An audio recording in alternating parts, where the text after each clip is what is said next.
After I ended up getting sober, I decided that the future was going to be different for me. I decided that I would be more kind, more compassionate, more considerate. I would make more small gestures to my friends, telling them that I love them more, that I miss them more, that I would check up on them more. I would be a better friend. I would be a better family member. And those are all things that are not necessarily inherent to my personality or my nature, but they were just things that I needed to decide to do so that I could be a better friend, a better family member, and that not only could I count on myself, but other people could count on me.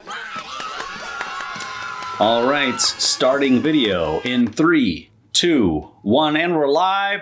Welcome back to Getting Sober, ... Again, my name is Jay, and today we are going to talk about being in control of your destiny. Being the conductor of your orchestra, manifesting your destiny, whatever bumper sticker you want to apply to the scenario, comment below. And speaking of commenting below, make sure that you subscribe if you have not yet, and go ahead and like this video, because those 3 things help the channel to grow, and it is growing. So thank you all for doing that. Thank you all for religiously liking the video and commenting, and emailing me doesn't necessarily count towards the channel growing, but I do appreciate those of you that are reaching out and emailing me and trusting me with your sensitive issues. It really does mean a lot to me, and I'm very thankful. I'm gonna not be goofy for a second. I'm very grateful that I'm able to be of service to others. It really means a lot to me that this is bigger than me. And it gives me a lot of motivation to stay on track and to not even think twice about drinking or planning a future day or a celebration or giving into any kind of temptation. So again, thank you. Thank you for being here for me in the comment section. Thank you for being here with me by subscribing. And thank you for caring about yourself enough that we're doing this together and you are making the steps to get sober, ... Again. All right, back to being Mr. Personality. I also want to make a quick announcement. This is going to be the shortest announcement ever. I got my first Venmo donation, so thank you. My first donation came from Kim Koenig. I hope that I said that right, and if it didn't, it's permanent now. So thank you for your donation, and thank you for all of you that are going to donate in the future. So I know it's weird. It's like weird for me to bring that up. People don't like talking about money, but it's like, we all need money, right? But one thing I want to mention is that in the future, I am going to be starting a Patreon page. And you might say like, oh, I gotta go on Patreon. Hold on a second. It's for all of us. So Patreon is a more official way to be able to support this channel. But the benefit that I didn't realize about Patreon until very recently, like within this week, was that I'll be able to provide content, all of this content, essentially commercial free. Doesn't that sound awesome? I don't know about you, like I pay for YouTube Red, which is I think like whatever, $11 or $12 a month, but it's commercial free. So if you still haven't switched over to commercial or to a YouTube Red or whatever they call it now, get it, because it's totally worth it. I haven't purposefully watched a commercial in like 5 years. So yes, I've been paying for YouTube every month for the last 5 years, but it's totally worth it. I never have to see a commercial. But it will help me if you do follow me. Whenever I do get a Patreon page going, you'll be able to support me on a monthly basis or support this channel with different donation tiers. And there'll be different things that you'll be able to get for the different donation tiers, like episodes that are not available on YouTube, and more in-depth episodes that I actually have to write the scripts out for and gather information that you can actually learn from and take notes and all that good stuff. So please consider that in the future. And I look forward to that because full transparency, I'm being completely honest with you, I want to be able to do this full time. I want to be able to make a living supporting or helping to support other people and being of service to other people. This brings me a lot of joy, and I'm very happy to do it, and I want to be able to continue doing it. And once the world gets back to normal, I'm assuming that more people are going to be drinking and they might want to get sober, ... Again. So end of announcements. Thank you. Okay, so 4 minutes in, let's talk about being the conductor of your destiny, manifesting your destiny. And what do I mean by that? Well, the first thing I'd want to say is people are going to talk, right? And so if I think about, well, let's give you a more clear example. If I think about, well, what are people going to say about me? What are people going to say about me, and what are people going to think about me? And Maybe it's in my head. Maybe they're not saying anything at all. And who are these people? First of all, let's define who the people are. Well, the people I might see out and about. Old friends, old drinking buddies, people that know what I'm up to. Anytime that somebody wants to reinvent themselves, it's usually met with some sort of resistance, right? And I'm willing to bet you're probably experiencing that, with your loved one, right? Or maybe friends, your family, your coworkers, whoever, people that maybe felt like you were on the same level and you were commiserating, misery loves company, that old saying, and you're trying to raise yourself up and out of that.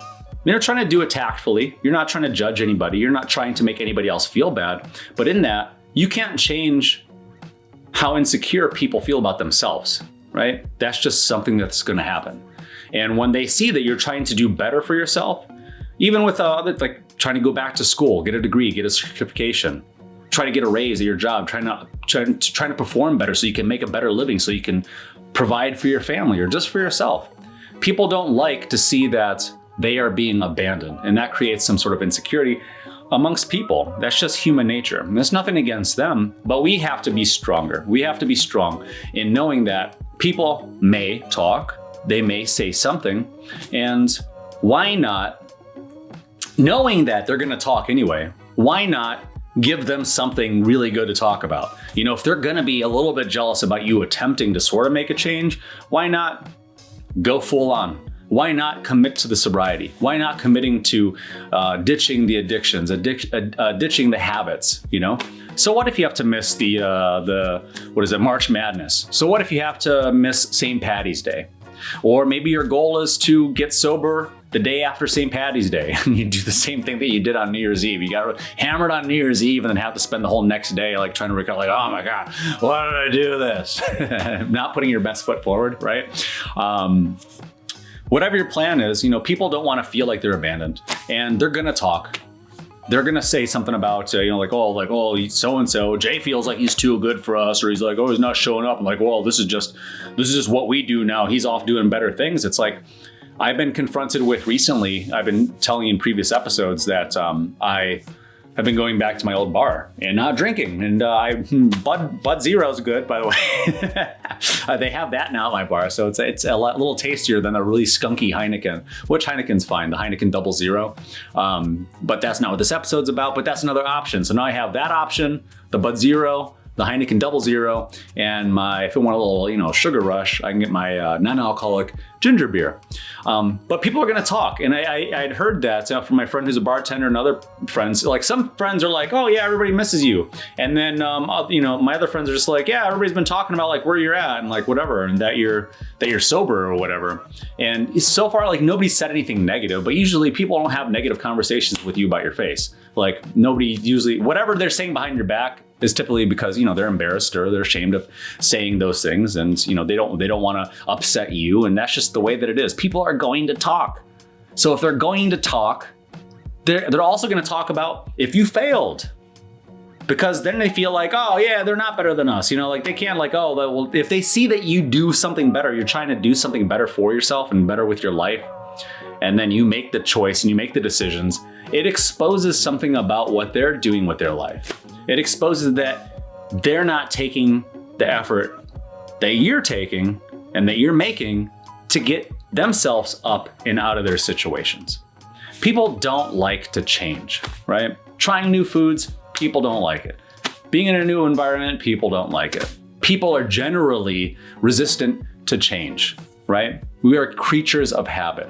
And knowing that, you should be able to make better decisions instead of worse decisions. So my loose advice I'll give you is to put your best foot forward and give people something to talk about other than a failure or a half-assed attempt.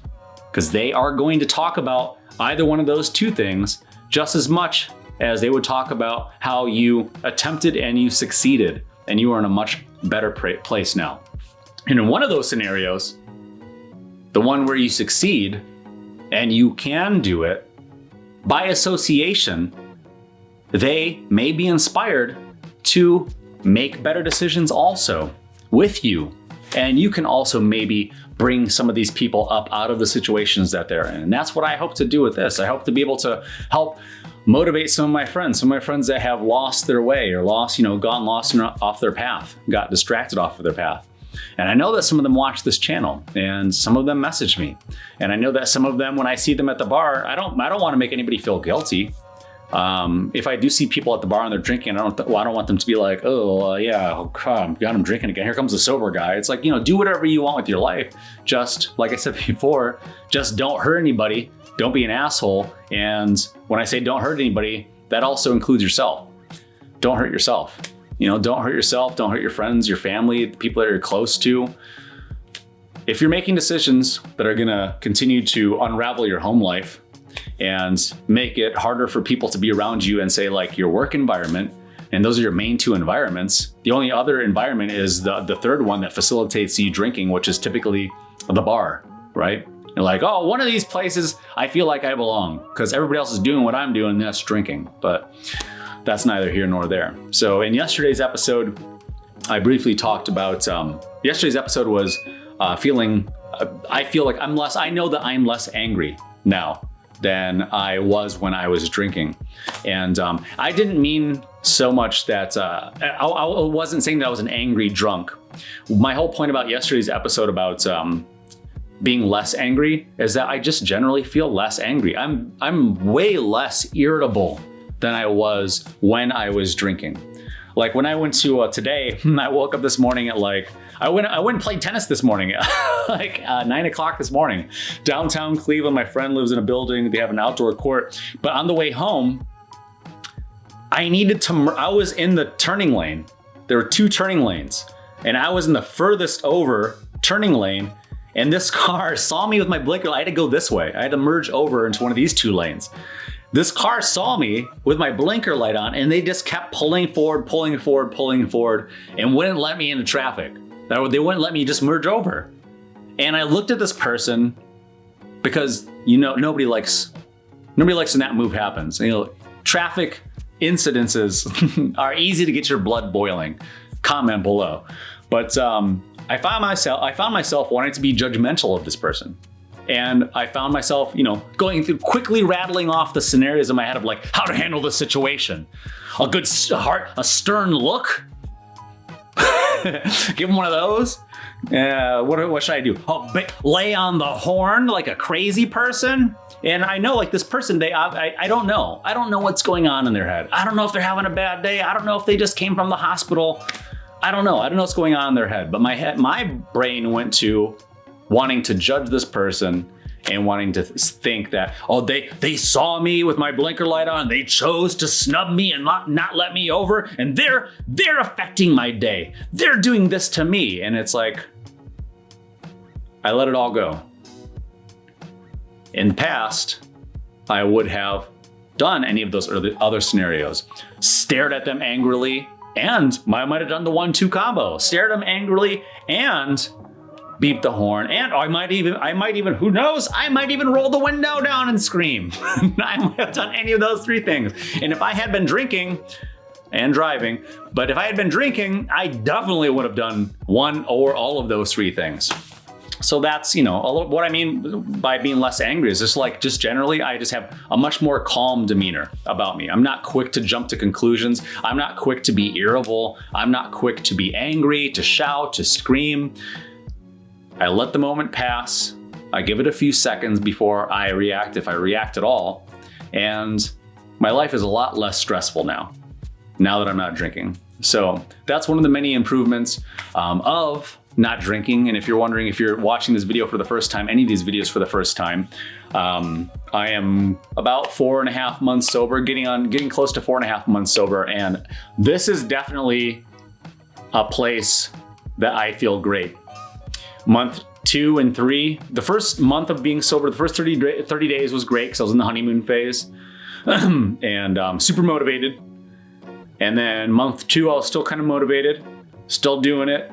It was starting to get a little bit repetitive. And then, so after the first 60 days and going from day 60 to day 90, I started to lose a little bit of steam. And then day 90 to day 120, I was just kind of like, is this it? Like, I don't know if I feel better anymore. But now where I'm at now, after 4 months of sobriety, there's a lot of positivity. And I feel a lot better about myself and how I'm handling situations and how I manage stress. And I feel so much more confident just in my day-to-day activities and my day-to-day life and the decisions that I make. I feel more like I can count on myself. And that was a big deal for me. And I'm willing to guess that that's a big deal for you. Not knowing which version of you is going to wake up in the morning, what emotions you're going to be attacked by or enslaved by throughout the day, and not knowing, well, probably knowing how you're going to choose to cope with or deal with the stress, which is going to end up putting you back in the cycle of drinking again. So with that being said, I'm going to wrap up today's video, and thank you for being here. Thank you for commenting below and liking the video. And if you haven't yet, please subscribe. And what else do I want to say? Good luck on your journey, and I'll see you in the next video.